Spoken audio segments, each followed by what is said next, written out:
Welcome to No Compromise, where faith and reason fuse in conversation. Qu'ils sont beaux les pieds. Hello, my wife. Hello, John. It's another week, Mm-hmm. and we've completed The Magician's Nephew last time. Right. So we're on The Lion, the Witch, and the Wardrobe after you extracted as much as you possibly could out of The Magician's Nephew. You squeezed it for all it's worth. No, there's a lot more there than we got out, actually. Such as the notion that all of Narnia is a garden. Right. Right, and therefore the garden is this walled garden notion runs through the entire series. That's true. So And we're going to point that out. We'll get that a lot more when we get to the last battle. Right. Okay, so we're on The Lion, the Witch, and the Wardrobe, and that is book 2, if you're going in canonical order. Right. And you saw something on that, huh? Yeah, we were looking up an article on the garden in Lewis's work. Right. And we found out that reading it in the order in which it makes sense canonically, that is like as in the canon of the Bible, I'm assuming that's what they mean. Yeah, so the Genesis story would be the first story, the creation story. So that would be the Magician's Nephew. And then the very next one in terms of temporal order would be Lion, the Witch, and the Wardrobe. And the Horse and His Boy, and then Prince Caspian, and then so on through the order, the normal order. And then the end of Narnia is the last battle. And the opposite order is the publication order, right? And there are schools of thought amongst C.S. Lewis fans as to which is the proper order. And the one you read, he was pretty... Oh, yeah. He was. We read an article by a man that was dead set against reading it in canonical order. At least initially, he said. Right. Because that's not the order in which Lewis's understanding of the thing unfolded. Right, his thoughts unfolded. Right, because he wrote it as in the publication order. Right. And it's kind of interesting to read it as the author, as it unfolded for the author. Right. But then it's also interesting to read it in the canonical order as well. And we see how people end up taking positions on things that, frankly, don't really matter because either order is fine. Exactly. But there is something to be gained by reading it in the canonical order as well. The Lion, the Witch, and the Wardrobe is probably the most read of all of the series, don't you think? Yeah, for sure. It's the first one I ever encountered. Yeah, it's usually the first one. Yeah, and if you like it, you'll go on. If you don't, that'll probably be where you end. Right. It was in 5th grade when in a secular school back at Fritz Elementary School. I can't tell what year that was, but it must have been in the 70s.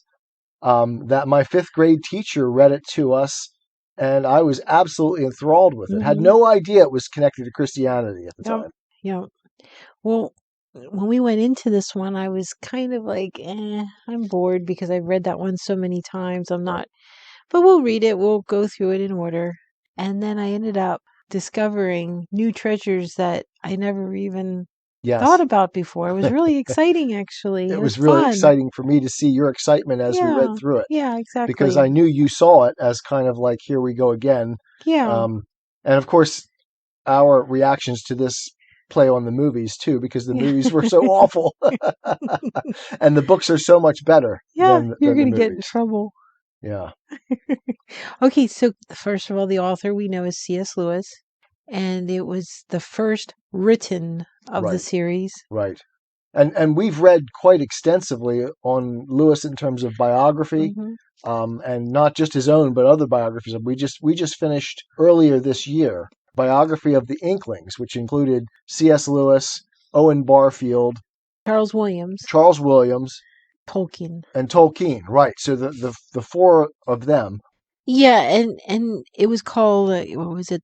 The Fellowship, the Literary Lives of the Inklings, Philip and Carol Zaleski. That's what it was. Highly recommended. It radically altered our understanding of C.S. Lewis. Yeah. Not so much of Tolkien, but it was interesting on Tolkien. Yeah, it was. And the other two, members of the Fellowship of the Inklings. It was really eye-opening. Yeah. Because Owen Barfield was, if he was a Christian, was a very odd Christian. Mm-hmm. And Charles Williams, too. And Charles Williams was, way out there. Mm-hmm. And interesting that this group of men produced... Got along even. Yeah. Because they were so different from each other. So very different, yeah. And yet had a really close friendship amongst them. Although rivalries as well, because Tolkien did not like Charles Williams. Yeah. And for good reason. Jenny and I didn't like Charles Williams either. No. We read his one work, The Place of the Lion. And it was interesting, enlightening, but it's really problematic from a Christian perspective, I think. Yeah. Both Barfield and Charles Williams were very odd and problematic, I would say. Maybe Barfield was a little less. Yeah. Although in different ways, because Barfield was way out there too. Yeah, that's right. I forgot he had his. I forgot about what he had. Yeah. Okay. Yeah, that's right. So we were saying that this is the one that was Lion, the Witch, and the Wardrobe was the one that was written first. The very first one written. When was it written again? It was published in 1950. And that's right. What was it would have been read in the Inklings, amongst the Inklings, they would have, as he was writing it. And what was his? He had a vision or a... Right. He actually said that the entirety of The Lion, the Witch, and the Wardrobe emerged from a picture in his mind of a faun carrying packages with an umbrella over him in the snow. And that was the initial... And he said it had nothing to do with Christianity. Right. It had nothing to do with much of anything. It was just that picture in his mind from which it grew. And everything else grew up around it. And Lewis said that's how he always wrote. Right. He always wrote because he would see pictures. Right. In his mind. In the Inklings, we read that. Right. Or was it in Surprised by Joy? I don't know. And we've read so many of his essays too on this, so it's hard to separate them all out. Yeah, he talked about how he would see pictures. Right. And that's what inspired him to write. Right. So, The Lion, the Witch, and the Wardrobe, chapters 1 through 5, is what we figured we would cover this time. And those 5 chapters, the reason why is because that's when the children are in our world, going to Narnia and coming back. Right. They weren't fully in Narnia quite yet. Right. And then in chapter 6 begins the full immersion in Narnia. Right. Right, for the children. Yeah. How many chapters? Do you know how many chapters there are? I think there were 16 chapters. Okay, so this I'm not is... sure about. I was just wondering if it was halfway through. It's like a third. Yeah. In chapter 1, the children find themselves being exported from London during World War II to keep them safe from the bombings. Right. And they end up in the country with a professor and a very large house. Right. It's actually interesting that we talk about that now because we've dealt with the London bombings in the Churchill speeches that we've been recording. That's right.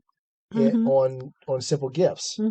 And so the sort of contemporary thing that's happening here is World War II is occurring and the children are being taken out of London because of the Nazi bombings of London. And it's interesting that we were doing all of this at the same time. At the same time as you were speeches. Yeah, you're reading of Winston Churchill. Right, telling the Englishmen to be strong and brave and courageous throughout. So if you're interested in the history, go to our Simple Gifts podcast and listen to the speeches by Winston Churchill, and you'll get a better feeling for the context of the children leaving London and going to Professor Kirk's home in the country. And who is Professor Kirk? And Professor Kirk, of course, is our old friend Diggory from the first book, The Magician's Nephew. The Magician's Nephew. The first book or the sixth book. First book in canonical order, sixth book in publication order. So Professor Kirk is grown up. He has this house. Right. And of course, in the end of The Magician's Nephew... Although Lewis himself at that time, when he wrote it, would have had no idea that's what he was going to do. If you're reading it in published. Yeah. Okay, so we know that in The Magician's Nephew, at the end, we find out that Diggory had grown up and the apple tree that had grown from the seeds of the apple he gave his mother had fallen down in our world. Right. And so he used the wood to make a wardrobe. Right. And then Lewis says that comes in another story. Right. Okay. And it comes in this story because the wardrobe is where the children end up going to Narnia. But before the children end up going, Lucy, the youngest of the 4 children that were sent to the country, 2 brothers, 2 sisters. Edmund, Lucy, Peter, and Susan. Yeah. Peter and Susan, the oldest. Lucy and Edmund, the youngest. Yeah, Lucy's the very youngest. Right. She's the first one to get into the wardrobe. It's interesting to note then that the parallels between The Magician's Nephew and when Diggory and Polly are in Charn to right now at this point in The Lion, the Witch, and the Wardrobe. Right.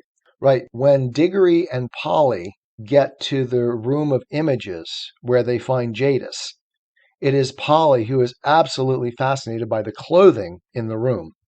And in The Lion, the Witch, and the Wardrobe, the children are exploring the house. Right. And Lucy is interested in, hey, what's in that wardrobe? Yeah. And Peter clothing? says, oh, just a wardrobe in that room, nothing to see here. And he and the other kids go on, but Lucy stays behind and feels compelled to explore the wardrobe. Right. The clothing, the possibility of clothing, while Peter, just like Diggory, he didn't see the clothing in the room. Right. Diggory was interested in other things. Right. And it's kind of like the story of Pandora's box too. Exactly. And that's where the whole adventure comes from. But it is that sort of curiosity that's being played on here. Exactly.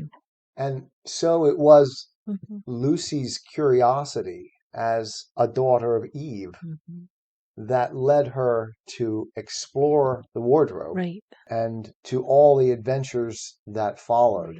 So Lucy enters the wardrobe, brushes past the clothes, and finds herself in a wintry wood by a lamppost and saw that picture that we just talked about that Lewis said, the faun with packages in his hand and an umbrella over his head, shielding himself from the falling snow. Right. And And Lucy, the lamp, of course, go ahead. I was going to say the lamppost is the lamppost that Jadis threw at Aslan's head and bounced off and grew into a lamppost. Right. Yeah, because it was so fertile. Right. Okay, so she starts talking to this faun, and the faun takes her back to his faun cave. Yeah, his faun cave. I guess that's what you would call it. Instead of a man cave, it's a faun cave. Yeah. And it was a cozy little place where he feeds her, he gives her tea. They talk to each other, and then he starts to play a song and puts her to sleep. Right. And I just want to stop real quick. I remember one of the things that tickled you was the faun when Lucy said where she was from. Yes. And he go ahead, you. Well, I remember this so well from my 5th grade teacher. The first time he read it to me. Never heard of the Chronicles of Narnia, never heard of C.S. Lewis as a 5th grade student at Fritz Elementary.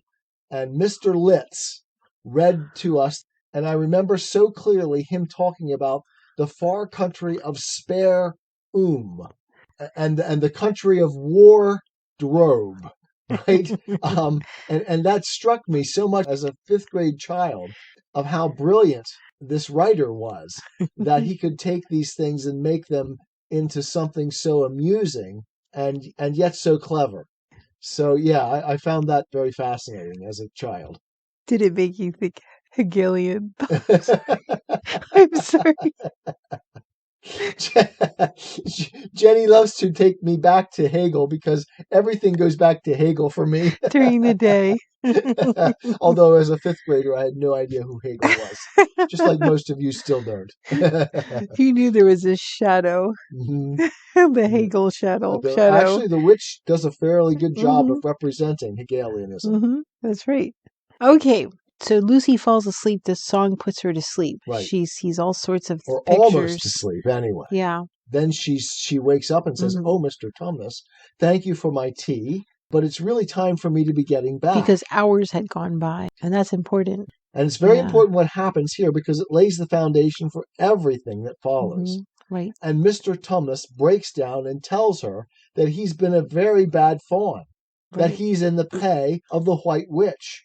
What did Tumnus say he had to do? he was in the pay of the White Witch to turn over any child that came in. Right, and he clarified very early on that Lucy was a daughter of Eve. Right. That is a human being. And he was in the pay of the White Witch to turn any daughter of Eve over, any son of Adam over to the White Witch. Right. And so he had a crisis of conscience at that moment. And then he decided that, of course, he couldn't do it now that he met Lucy. Mm-hmm. But he still felt himself a very bad fawn.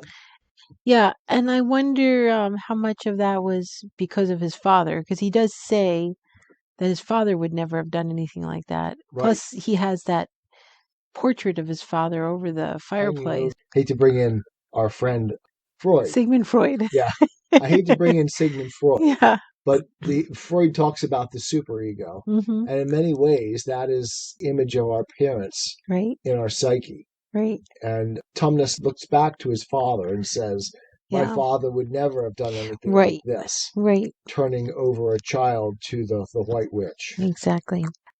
Okay. In many ways, then, it is the image of Tumnus's father, the traditional morality instilled in him, in his soul, his psyche, that prevents him from following through with what the witch wants him to do now. Right.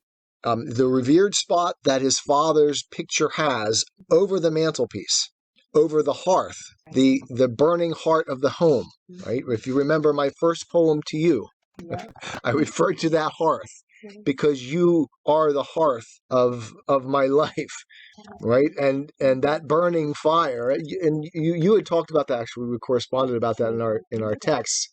And that was one of the images that caught me early on in our relationship, that you had talked about your hearth fires burning low, and they're coming back to life in our love, restored my faith in the traditional things upon which Western society had been built that I had let slip for so long. And Tumnus's father hangs over that mantelpiece as a representation of the strength of the traditional home, of the values of traditional people, which are incredibly important to C.S. Lewis. And Tumnus's cave represents the home. The hearth fires represent the traditional values and beliefs. And the father figure always, of course, points to God, but also points to God in us that prevents us from falling prey to the evil temptations all around us. Those traditional guards are what keep a society and the people in the society within the guardrails that God has placed before us.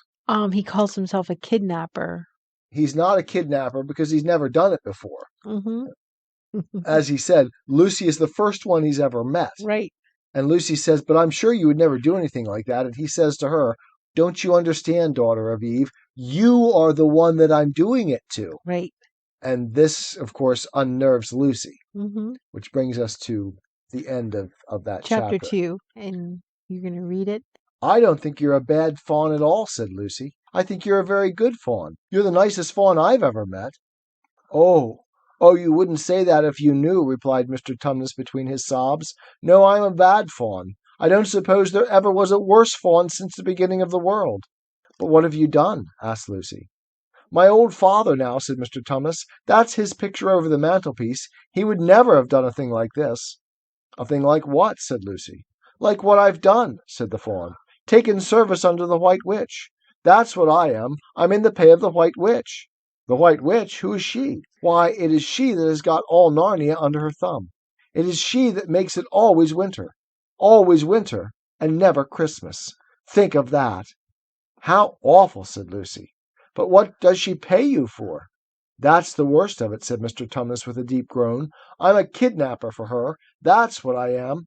Look at me, daughter of Eve. Would you believe that I'm the sort of fawn to meet a poor innocent child in the wood, one that had never done me any harm, and pretend to be friendly with it, invite it home to my cave, all for the sake of lulling it asleep and then handing it over to the White Witch? No, said Lucy. I'm sure you wouldn't do anything of the sort. But I have, said the fawn. Well, said Lucy rather slowly, for she wanted to be truthful, and yet not be too hard on him. Well, that was pretty bad. but you're so sorry for it that I'm sure you'll never do it again." "Daughter of Eve, don't you understand?" said the faun. "It isn't something I have done. I'm doing it now, at this very moment." "What do you mean?" cried Lucy, turning very white. "You are the child," said Tumnus. And okay, that's how it ends, other than the fact that he ends up taking her back and showing her to where she needs to go back to the wardrobe. But that exemplifies everything we just said. Exactly. And you know what? I was thinking we haven't mentioned how the White Witch, who the White Witch is. She's Jadis. Right. We haven't said anything about that. That's true. The White Witch is the queen that we met from Charn. Right. In book 6. Right. The Magician's Nephew. In canonical order, book 1. Right. And the other thing that we haven't mentioned is when we left Narnia in The Magician's Nephew, it had just been created. Now the witch had ruled for 100 years, did they say? At least for 100 long years. time. I think that's what and they talk she had about. Caused all of Narnia to be under this winter. Right. So the tree that had kept her out had grown old and died and passed on, and so she could come in and take over. Right. So yeah. I think it's interesting here, and I guess worth noting, that Lucy wanted to be truthful. Right. In other words, she wanted to balance truth and mercy. And that's very godlike of a small child, to recognize that we need both. She needed to be truthful with Mr. Tumnus, that he was doing, in fact, a very bad thing. Right. And yet, to be wise as a serpent, and as harmless as a dove. That's the merciful part. Right, the that mercy you were just part about there. to say. Right. So the chapter ends with Lucy tumbling back out of the wardrobe, right, having been gone in her mind for many hours. Right. And she said, "I'm here. I've come back. I'm all right." And it was only a couple of minutes. Yeah, by the children's reckoning. And her brothers and sister were like, "What are you talking about?" And they didn't know what to make of her because, for one, Lucy doesn't lie. Right. They know her character. Right. And for two, she's talking about this crazy story and with details. Right. But it doesn't make sense. It doesn't add up. Right. Right. And that's how chapter 2 ends.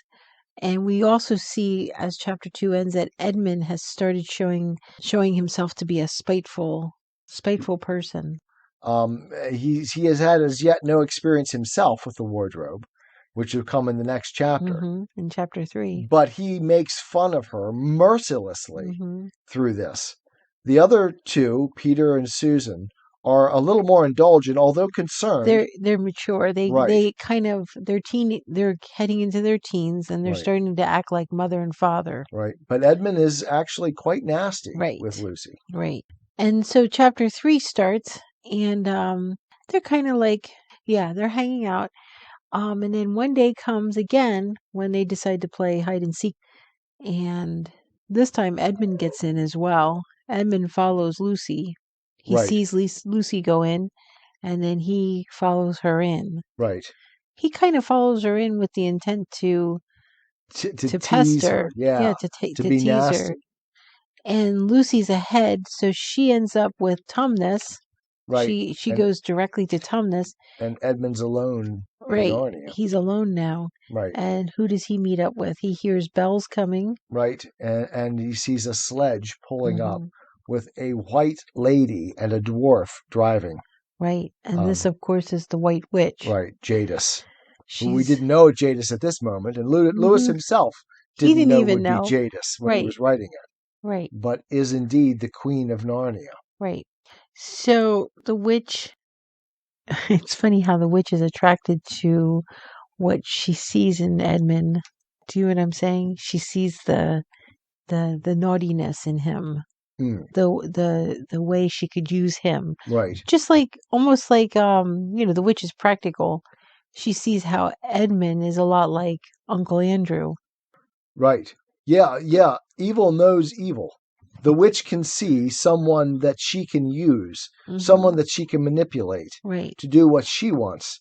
She sees that quickly in Edmund. I wonder how she would have dealt. We're never given this question, of course, or the answer to this. I wonder how she would have dealt with someone like Lucy, who would have been much more resistant to her charms. Exactly. And so she's practical, and she's concerned with the prophecy, what she knows and how could she use it. Right. Or how will she use this information. Right. Jadis is a very smart, very clued in person. She's aware of what's going on. She's aware of the prophecies. I was just going to say, what was she concerned with? Go ahead. She was concerned that the prophecy said that her reign would end when the 4 thrones at Cair Paravel are filled with two sons of Adam and 2 daughters of Eve. 4. Yes. So she knows that it requires 4 to fill the thrones in order to fulfill the prophecy. Right. And so what does she do? She starts calculating, right? Right. And immediately. And calculating kind of does her in. Yeah, her own calculations kind of do her in. Instead of killing Edmund, what does she do? She seeks to use him. Right. So that she can get all 4 rather than just take care of the one. Right. And if she would have done away with just one of them, there would not have been 4. The prophecy would not have been fulfilled. Right. Right. Yeah. So that speaks to God's wisdom and understanding of the foe. Right. Right. Satan may very well plot and plan and try to work things out to his advantage. But as we learn from Romans 8:28, God works all things together for good. And that includes the evil plans of men and of demons. Right. And so she changes suddenly. Right. So she starts out pretty harsh with Edmund. She does. Are you a son of Adam? Are you in fact a boy, a human? An idiot. And then she calls him an idiot. I see that you are an idiot. Whatever you may be. Whatever else you may be, you are an idiot. We all know people like that, right? Who are just so plain spoken. And I like plain spoken people, actually. But I don't like plain spoken evil people. Yes, exactly. And so to get more information from him, she offers him Turkish delight. Yeah, enchanted food. And why?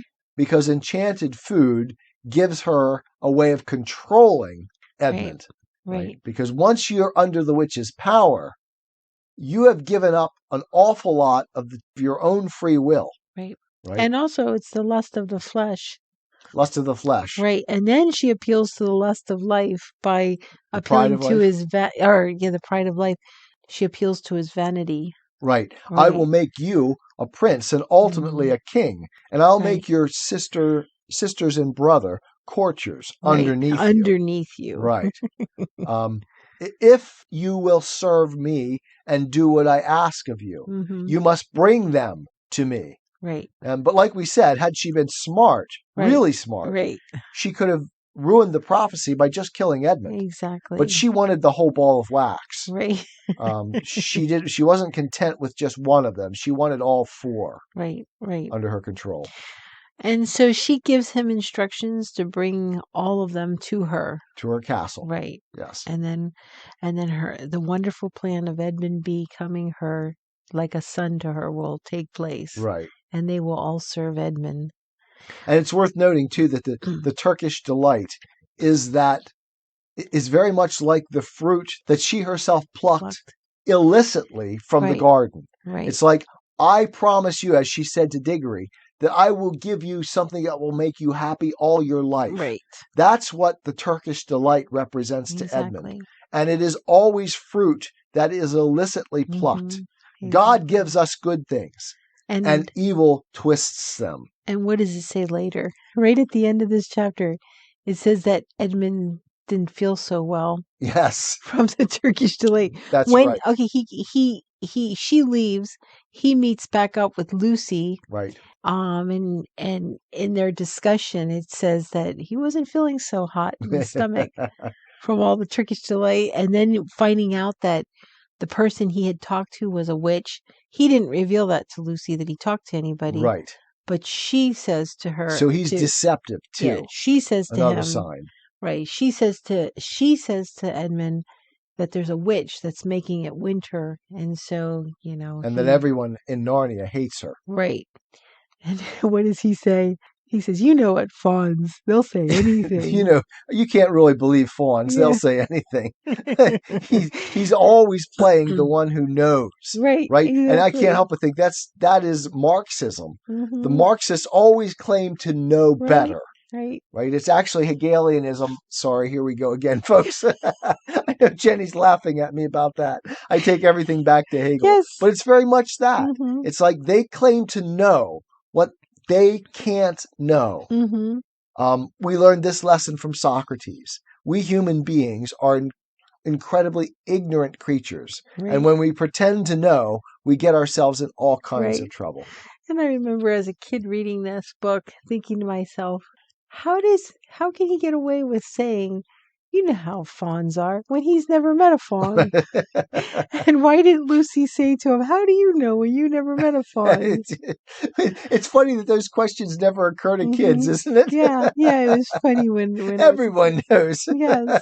Really? How many fawns have you met, Edmund? Yes, exactly. So picking up on what you said, the chapter ends with, I say, said Lucy, you do look awful, Edmund. Don't you feel well? I'm all right, said Edmund. But this was not true. He was feeling very sick. Come on then, said Lucy. Let's find the others. What a lot we shall have to tell them, and what wonderful adventures we shall have now that we're all in it together. And here is the part that makes every child, especially me when I was a girl reading this, made me so angry. Oh, it fires me up, and it makes me so sad. This is chapter 5. They get back and you think, hooray, Lucy's going to be vindicated. Right. And what does Edmund do? He turns on her, betrays her. Peter, Susan, it's all true. Edmund has seen it too. There is a country you can get into through the wardrobe. Edmund and I both got in. We met one another in there, in the wood. Go on, Edmund, tell them all about it. What's all this about, Ed? Said Peter. And now we come to one of the nastiest things in this story. Up to that moment, Edmund had been feeling sick because of the witch's food, and sulky because of his own character, and annoyed with Lucy for being right. Nothing like truth to get a liar feeling rotten. Exactly. But he hadn't made up his mind what to do. When Peter suddenly asked him the question, he decided all at once to do the meanest and most spiteful thing he could think of. He decided to let Lucy down. Tell us, Ed, said Susan. And Edmund gave a very superior look, which is what they always do, as if he were far older than Lucy. There was really only a year's difference. And then a little snigger and said, oh yes, Lucy and I have been playing, pretending that all her story about a country in the wardrobe is true. Just for fun, of course. There's nothing there, really. Poor Lucy gave Edmund one look and rushed out of the room. And this absolutely devastates me. Yes. For Lucy's sake, but also for Edmund's. It is interesting that in Dante's Inferno, Dante reserves the deepest level of hell for the betrayers. Right. And I identify with Edmund on that. It's like I turned my back on Christ too at one point and sided with the enemy. Therefore, when I see Edmund throughout the rest of the Chronicles of Narnia, recognizing his error and doing what he needs to do to make recompense, it always rips me up. Yeah, I'm not crying right now. Quit making fun of me. Edmund, he kind of reminds me of people who, well, I would say like scientists or people who specialize in the deepest magic, the deepest parts of science, and they can see in their science that there has to be a creator or designer of everything. They know it. They've experienced it. They see it. They observe it, but they deny for whatever reason. Yeah, I mean, this goes exactly to the evidence and faith that last series that we did on the Christian Atheist, that when we look honestly at our human experience, Right. we can't help but see that there is a God indicated. Mm-hmm. But that doesn't, it's not an argument for the existence of God. It could be that that's all false. It could be. Mm-hmm. But if that's true, then our lives make no sense. Right. And truly, we are adrift in the universe, and there's no reason for us to believe that reason is good. Right. And science and that reason can reveal any truth to us. But it just doesn't seem to work. Mm-mm. And not only does it not work, in terms of actual playing out of the evidence, what actually happens in human existence, we seem to be able to find truth. Now, whether or not we can, I don't know the answer to that. But it sure seems to work. And if it works, there must be something lying behind it. Right.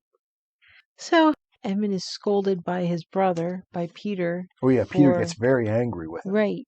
Justifiably so. Yeah, not for betraying Lucy, but for what Peter views as him provoking Lucy.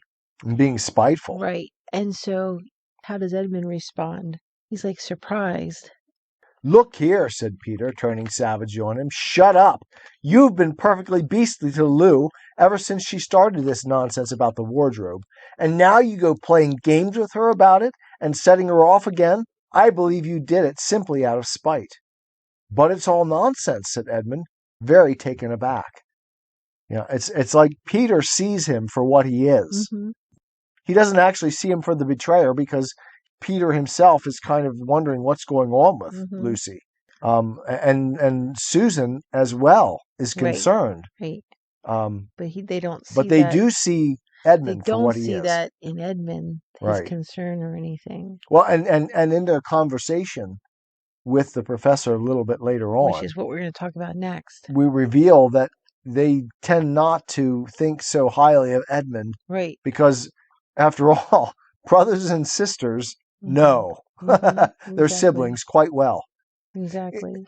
Just on this point, when I was at the point of trying to decide whether or not again to turn back to Christ, right, one of the things that convinced me in Scripture that Jesus was who he claimed was that his brothers, right, James and Jude, acknowledged him to be divine. Right, exactly. And that's like, really? Those who know you best, those who are your siblings. It's like, I would never acknowledge any of my siblings to be divine. And he was also the oldest brother. Right. And I knew, like my oldest brother, Donald, as good as I know, as well as I know him, I would never acknowledge him to be divine, exactly. Unless there was something really different, special about him. Something divine about him. Right. And that to me was like, wow, if these his brothers are acknowledging him not just to be a good man, but to be the God of the universe, the creator and the divine word. Right. That says something pretty powerful. Exactly. So we move on now to Peter and Susan decide that they're going to go to an adult to figure out what to do because they can't figure out what to do with Lucy. Yes. So they go to the professor to talk to him about It's important Lucy. which adult they go to, isn't it? Right. Because most adults probably would not have done what the professor did, who is Diggory, after all. Right. And he knows about Narnia. They tell the professor the goings on with Lucy, what they've been observing and experiencing with her. So the professor gets quiet, and then he says, "How do you know what she's saying is not true?" Right. So we can actually pick up there on page 24. Okay. Sounds good. He says, "How do you know that your sister's story is not true?" "Oh, but," began Susan and then stopped. Anyone could see from the old man's face that he was perfectly serious. Then Susan pulled herself together and said, "But Edmund said they had been only pretending." "That is a point," said the professor, "which certainly deserves consideration. Very careful consideration. For instance, if you will excuse me for asking the question, does your experience lead you to regard your brother or your sister as the more reliable? I mean, which is the more truthful? That's just the funny thing about it, sir, said Peter. Up till now, I'd have said Lucy every time. And what do you think, my dear? Said the professor, turning to Susan.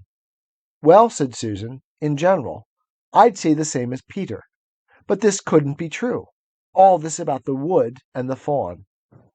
One of the great things about the person that they go to, Professor Kirk, is that he is represented for Lewis as his teacher, the Great Knock. Right. Which is he shows up in Surprised by Joy. You want to... In Lewis's autobiography, which is essentially his story of his conversion, he talks about the Great Knock. And the Great Knock was an atheist, but he was a professor of profound logical structure. Right. And he taught Lewis to think.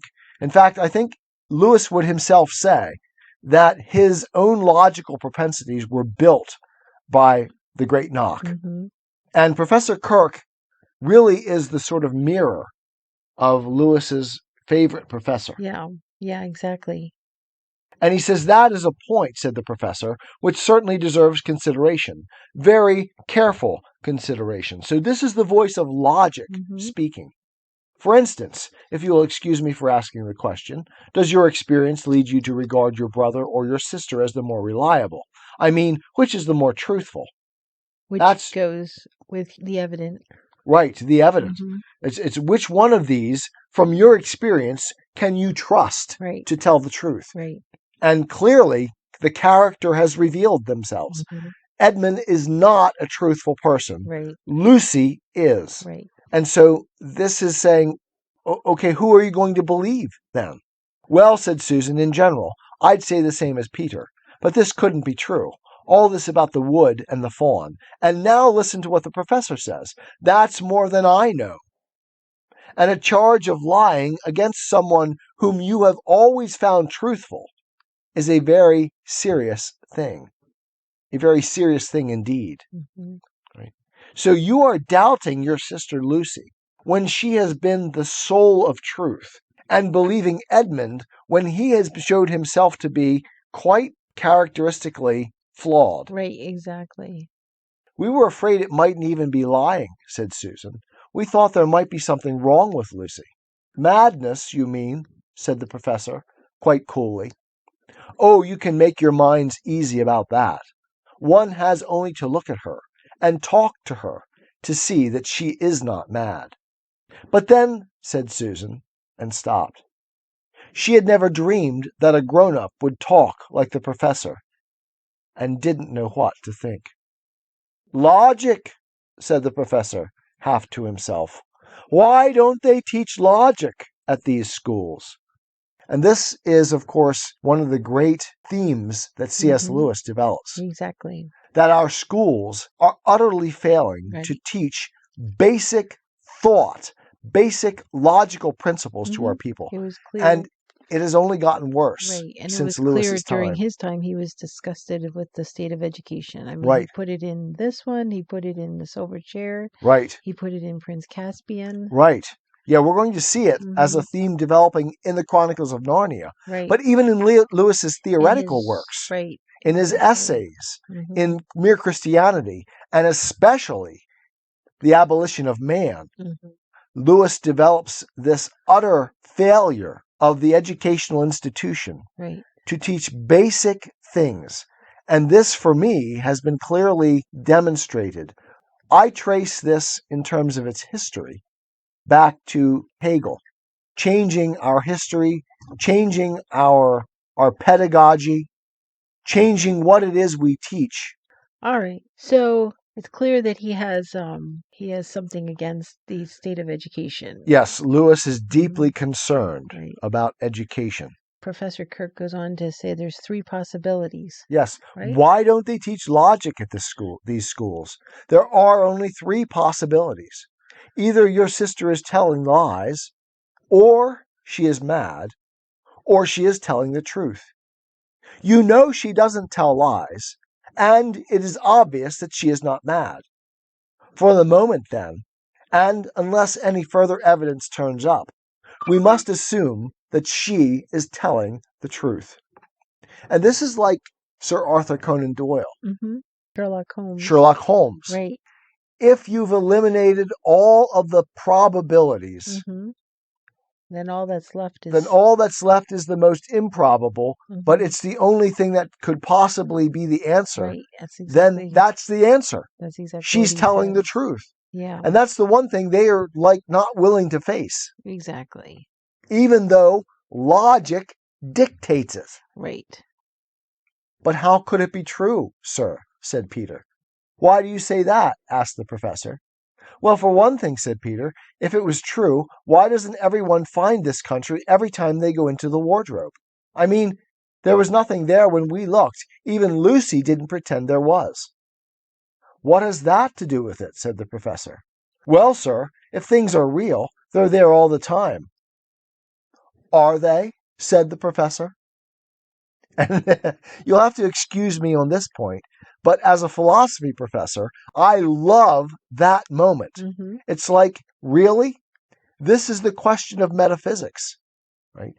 We need to look carefully at what it is we think is true, because what we think is true tends to influence what we actually see, exactly. what we actually experience, and tends to act as a filter mm-hmm. on reality. Mm-hmm. Right? And that's exactly what happened here. They filtered their reality. But there was no time, said Susan. Lucy had no time to have gone anywhere, even if there was such a place. She came running after us the very moment we were out of the room. It was less than a minute, and she pretended to have been away for hours. That is the very thing that makes her story so likely to be true, said the professor. If there really is a door in this house that leads to some other world, and I should warn you that this is a very strange house, and even I know very little about it. If, as I say, she had got into another world, I should not be at all surprised to find that the other world had a separate time of its own, so that however long you stay there, it would never take up any of our time. On the other hand, I don't think many girls of her age would invent that idea for themselves. If she had been pretending, she would have hidden for a reasonable time before coming out and telling her story. But do you really mean, sir, said Peter, that there could be other worlds all over the place, just round the corner, like that? Nothing is more probable, said the professor, taking off his spectacles and beginning to polish them, while he muttered to himself, I wonder what they do teach them at these schools. But what are we to do? Said Susan. She felt that the conversation was beginning to get off point. My dear young lady, said the professor, suddenly looking up with a very sharp expression at both of them, there is one plan which no one has yet suggested, and which is well worth trying. What's that? Said Susan. We might all try minding our own business, said he. And that was the end of the conversation. It is a very odd conversation. Yeah. With someone that we would respect as an authority. Right? He's demanding that we look at things coldly, rationally. Right. And yet the conclusions that he comes to are strange for most of us. Certainly strange for the children. And yet coldly logical. Right. And I think actually that is something very characteristic of Lewis himself. Exactly. Right? Oftentimes, logic will lead us to strange conclusions. And if we're not prepared to accept them, then we're not being logical creatures. We're not following what God has given us in terms of our nature. Right. And I think the Christian Atheist, our podcast, right. is devoted to exactly that sort of logical process of trying to find the truth. No matter how difficult it is to accept, no matter how hard it is in the face of all the world's reasonings, it's going to fly in the face of much that is conventional wisdom. Right. And yet, that doesn't mean it's not true. Right. Truth can be very surprising. And that is one of Lewis's central points. Right. And Sir Arthur Conan Doyle said, "When you have eliminated the impossible, whatever remains, however improbable, must be the truth." Yes. Thank you for finding that. You're welcome. Yes, that's fantastic. That's exactly what I was trying to point to. Right. Logic. Logic. What are they teaching these children at these schools these days? James Lindsay might say that. Right? Yeah, exactly. And certainly I make that claim. So we move on then. In what chapter is this? This was chapter 5. This is the end. That's right. In chapter 6 5 comes, and the children, they have to stay out of the way. Oh, that's right. The housekeeper gives tours of the house Right. to the locals or to tourists. Right. And so the children have to stay out of the way. And so they try to stay out of the way. The housekeeper keeps approaching the same rooms that they're in. So eventually that pushes them into the room where the wardrobe is. Yep. So then they end up having, out of desperation, to climb into the all wardrobe, of them. all 4 of them. And this is the beginning of the collective adventure in Narnia. Right. And then that's when the scene changes to Narnia. Right. Completely. Right. Till the end when they come back. And it is there that we will pick up next week. Exactly. All right.